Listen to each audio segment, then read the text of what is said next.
School শেষ করে সবে টোটোয় উঠেছি, মেসেজের রিংটন বাজলো। ফোনটা খুলে দেখি রিউনিয়ন গ্রুপ থেকে সৃজা মেসেজ করেছে, আগামী পরশু রবিবার, চল আইনক্সে একটা সিনেমা দেখে লাঞ্চ করে ফিরব। সঙ্গে সঙ্গে রিক্তা উত্তর দিল, ডান, দুপুরে আশচালানে বিরিয়ানি। পম্পা বলল, আমার মেয়েটার জ্বর, আমার হবে না রে, তোরা ঘুরে আয়, আমি পরের বার জয়েন করব। রিক্তা লিখল, মমি কই, মমি কিছু বল। আমি হাই ইমোজি দিয়ে লিখলাম, আমি অলওয়েজ ফ্রি, আমার কোনো চাপ নেই, যেদিন যখন যেখানে বলবি মৌমি পৌঁছে যাবে। নিবেদিতা লিখল, ইস, মৌমির মতন যদি আমার বরটা হতো, মৌমির বর ওকে কোনো কিছুতেই আটকায় না, আর আমার হয়েছে দেখ কত সমস্যা। আমাকে কালকের দিনটা একটু সময় দে, দেখি যদি পারমিশন পাই তবে জানাবো। সারা সপ্তাহ স্কুলের পরীক্ষা, খাতা দেখার ভয়ঙ্কর চাপ সামলে সপ্তাহের শেষে আউটিং প্ল্যানিং, তাও আবার বন্ধুদের সঙ্গে, দেখেই মনটা ভালো হয়ে গেল। ডিনারে বসার আগে সুমিতকে বললাম, পরশু দিন তুমি কি বাড়ি যাবে? কতদিন বাবা মায়ের কাছে যাওনি, ঘুরে এসো এই সপ্তাহে। তাছাড়া আমার পরশু বন্ধুদের সঙ্গে একটা মুভি দেখার প্ল্যান আছে, তাই দুজনে একসাথেই বেরিয়ে যাব, রান্নার ঝামেলাও থাকবে না, তোমারও গ্রামের বাড়ি থেকে ঘুরে আসা হয়ে যাবে। সুমিত খুব শান্ত গলায় বলল, না, এই রবিবার তোমার কোথাও যাওয়া হবে না। আমি এই উত্তরটার জন্য একেবারেই প্রস্তুত ছিলাম না। বিয়ের এই 6 মাসের মধ্যে আমি সুমিতের থেকে কখনো কোনো বিষয়ে যাবে না বা করবে না শব্দটা শুনিনি, তাই কোথাও একটা আমার ওভার কনফিডেন্স ছিলই যে আমি বাধা পাবো না। তেলে বেগুনে জ্বলে উঠে বললাম, কেন কেন যাব না? সারা সপ্তাহ স্কুল, সংসার, দোকান, বাজার, রেশন, আর সব থেকে বড় তোমাকে সামলে একটা দিন আমার একটু রিল্যাক্সেশন দরকার নেই? নাকি সব দায়িত্ব শুধু মেয়েদেরই? টিপিক্যাল নারীবাদীদের মতন লেকচার দিও না। কেন যেতে না করছি ভালো করে ভেবে দেখো, বুঝতে পারবে। বলে সুমিত তোয়ালে নিয়ে বাথরুমে চলে গেল। আমি চিৎকার করে বললাম, হ্যাঁ হ্যাঁ বুঝেছি, বিয়ের 6 মাস কেটে গেছে, তাই ভালোবাসা জানলা দিয়ে উড়ে পালিয়েছে। আমি নারীবাদী নই, তুমি টিপিক্যাল পজিটিভ হাজবেন্ড হয়ে গিয়েছো। তুমি ভাবতে শুরু করেছো বউ আমার সম্পত্তি, আমার কথা মতন বউকে চলতে হবে, কিন্তু মাথায় রেখো আমি চাকরি করি, তোমার উপর ডিপেন্ডেন্ট নই, তাই আমি তোমার মর্জির দাসও নই। বলে আমি বিছানা গোছাতে চলে গেলাম। মনে মনে গজগজ করছিলাম, সবাই ঠিকই বলে, সব ছেলেরাই বিয়ের কিছুদিন পরে আসল রূপটা দেখায়। এই গত সপ্তাহে তো ওর বন্ধুর রিসেপশন পার্টিতে যাওয়ার আগে হঠাৎ বলল, আজ শাড়ি পরো। ও খুব ভালো করে জানে আমি শাড়িতে কমফর্টেবল নই, তবুও বলল আমি হেল্প করে দেব। জবরদস্তি শাড়ি পরিয়ে দিল। আজ বলছে যাওয়া হবে না, মজা পেয়েছে নাকি? এমন সময় স্নান সেরে ঘরে ঢুকে সুমিত আগের মতোই শান্ত গলায় বলল, নিজের ইচ্ছে চলতে হলে নিজের বাড়িতে গিয়ে চলো, এখানে এসব চলবে না। কথাটা শুনে আমার মাথা খারাপ হয়ে গেল। কোনো রকমে রাতটা জেগে কাটিয়ে পরদিন মোটামুটি ব্যাগ গুছিয়ে সুমিতকে বলে এলাম, আমি ও বাড়ি যাচ্ছি, কটা দিন একা থাকতে চাই। আমি আশা করেছিলাম ও আটকাবে, কিন্তু না, বদলে বলল, যেটা তোমার ঠিক মনে হয় করো। কান্না পেয়ে গেল, তবুও ছোট হওয়া যাবে না, তাই জোর করে চোখের জল চেপে রাখলাম। শনিবার স্কুল করে আমি আমার বাড়ি চলে গেলাম। দুপুরে খেয়ে টানা ঘুমিয়ে সন্ধেবেলায় চা খেতে বসার ঘরে এলাম। মা, বাবা, ঠাকুমা সবাই ছিল। মা বলল, মৌ, সুমিতের সঙ্গে তোর কিছু হয়েছে নাকি? দুপুরে ও আমাকে ফোন করে খোঁজ নিল তুই ঠিক সময়ে পৌঁছেছিস কিনা। কেন, তুই ওর সঙ্গে যোগাযোগ করিসনি? আমি মাকে সব ঘটনা বললাম। মা ভীষণ রেগে গিয়ে বলল, এত বড় সাহস ওর কি করে হয়? আমার মেয়ের স্বাধীনতায় ও কেন হস্তক্ষেপ করবে?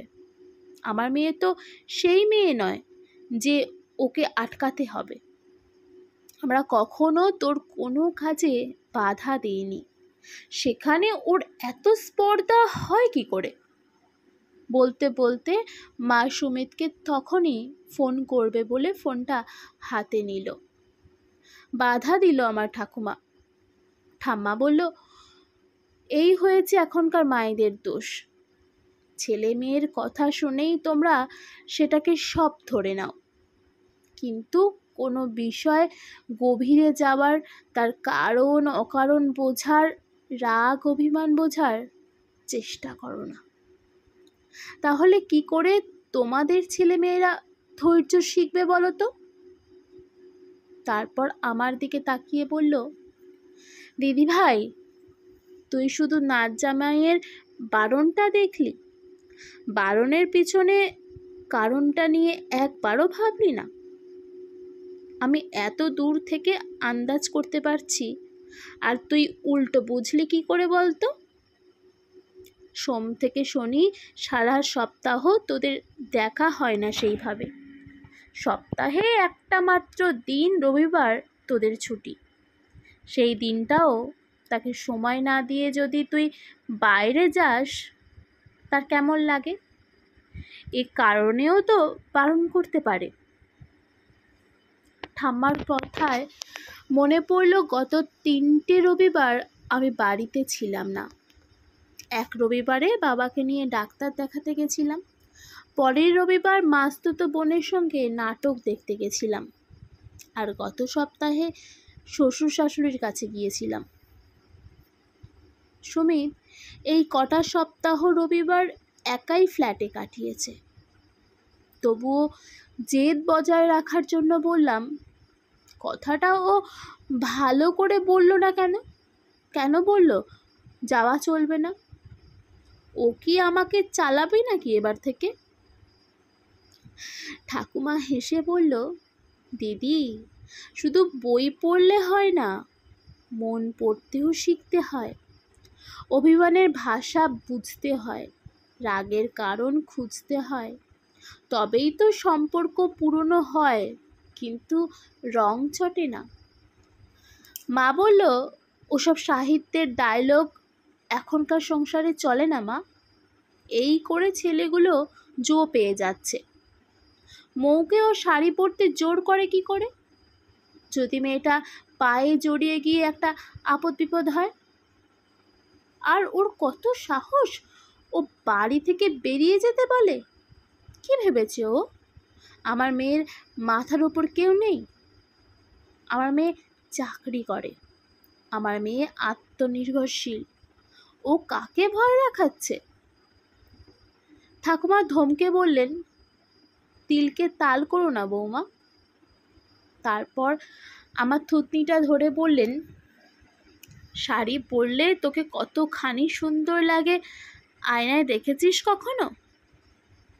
কিন্তু ঠাম্মা, আমি শাড়ি পরে একেবারেই সামলাতে পারি না, ভালো পরতেও পারি না। ঠাম্মা বলল, দিদি ভাই, চাকরির পড়াশোনার সময় তুই সব সময় বলতিস আমাকে পারতেই হবে, যেভাবেই হোক আমাকে পারতেই হবে। তাহলে সংসারের এই ছোট ছোট কাজগুলোর বেলায় পারতেই হবে কথাটা হারিয়ে যাচ্ছে কেন? আর টাকা পয়সার দিক থেকে স্বনির্ভরের চেয়ে ভালো আর কিছু হয় না। কিন্তু দিদি ভাই, এত স্বনির্ভর হতে গিয়ে আমরা স্বার্থপর হয়ে যাচ্ছি না তো? আর্থিক স্বনির্ভরতার সঙ্গে সঙ্গে আমরা যে হাসি কান্না, সুখ দুঃখ, পরনির্ভরশীলতায় আস্তে আস্তে হারিয়ে ফেলছি। পরনির্ভরশীল মানেই দুর্বলতা। আমি ছোট হয়ে যাচ্ছি, এটা কেন বড় হয়ে উঠছে এখনকার ছেলে মেয়েদের মধ্যে? আমার এবার সুমিতের জন্য একটু মন খারাপ করছে। সত্যি, হঠাৎ এত রেগে না যেতেও পারতাম, তবুও ঠোঁট ফুলিয়ে বললাম, ওর সব অভিমান, সব রাগ বোঝার দায় কি আমার একার? ওর দায় নেই? বাবা এতক্ষণ বসে শুনছিল, হঠাৎ এসে আমার পাশে বসে বলল, মারে, সবাই যদি আমরা বলি আমার দায় নয়, তাহলে দায়টা কে নেবে বলতো? সম্পর্কে দায় নয়, দায়িত্ব নিতে হয়। দায়িত্ব শব্দটার ওজন কিন্তু বিরাট। একটু কম বেশি, ওলট পালট, কখনো আমি কখনো তুমি করে যদি দায়িত্ব না নিস, কি করে চলবে? সম্পর্ক, সংসার কিন্তু দাঁড়িপাল্লায় ওজন করে হয় না মা। ঠাম্মি বলল, একদম তাই। অর্থবল মানেই যে তোমার সব বল আছে এমন মনে করো না। তোমার অসুখে বিসুখে, শোকে তাপে, আপদে বিপদে, সুখে দুঃখে কিন্তু মানুষ দরকার।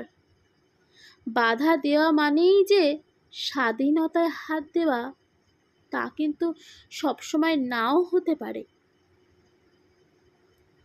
কথা বলতে বলতে কখন রাত 12টা বাজতে চলেছে কারোর খেয়াল নেই।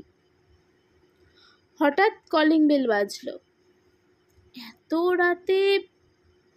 বাড়ির সবাই চিন্তায় অস্থির। মা তো কিছুতেই দরজা খুলবে না। ঠাকুমা উঠে বলল, আমি খুলছি। আমি জানি কে এসেছে। কারোর নিষেধই ঠাম্মা শুনল না। দেখলাম সুমিত বাইরে দাঁড়িয়ে, হাতে একটা বড় কেক। ঘরে ঢুকেই যেন কিছুই হয়নি এমন মুখ করে বলল, কি করে ভুলে গেলে মো, আজ ঠাম্মির বার্থডে? ঠাম্মা ফোকলা হেসে বলল, ওর কথা বাদ দাও না জামাই, ও তো আমার সতীন। আমি জানতাম সবাই ভুলে গেলেও আমার নতুন বরটা ঠিক মনে রাখবে। মুহূর্তেই সব রাগ, অভিমান, ভুল বোঝাবুঝি কোথায় উধায় হয়ে গেল বুঝতে পারলাম। সবসময় ফেসবুকে পোস্ট দেখে, পাশের বাড়ির বৌদিদের কথা শুনে, বন্ধুদের মেমোরি শেয়ারের সঙ্গে নিজের তুলনা করার বোকামি করতে নেই। সব সংসারে আলাদা নিয়ম থাকে, প্রতিটা সম্পর্কে আলাদা স্বাদ গন্ধ থাকে। সেটা নিজের মতন করে বুঝতে চেষ্টা করতে হয়।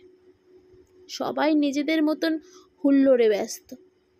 আমি এক কোণে বসে দেখছিলাম আর ভাবছিলাম, সত্যি বেশি স্বাধীনতা, সেলফ ডিপেন্ডেন্সির যুগে আমার বোধহয় স্বার্থপরতা, রাগ, ভুল বোঝাবুঝি আর অধৈর্যের পরাধীন হয়ে পড়ছি। ভুলে যাচ্ছি পরনির্ভরশীলতার মধ্যেও শান্তি আছে, আনন্দ আছে, নিশ্চয়তা আছে। ভালোবাসায়, স্নেহ, মমতায় পরনির্ভরশীল হতে হবে। তবেই তো সম্পর্কগুলো রঙিন থাকবে, সবুজ থাকবে। অর্থে স্বনির্ভর হও, কিন্তু ভালোবাসায় গভীরভাবে পরনির্ভর।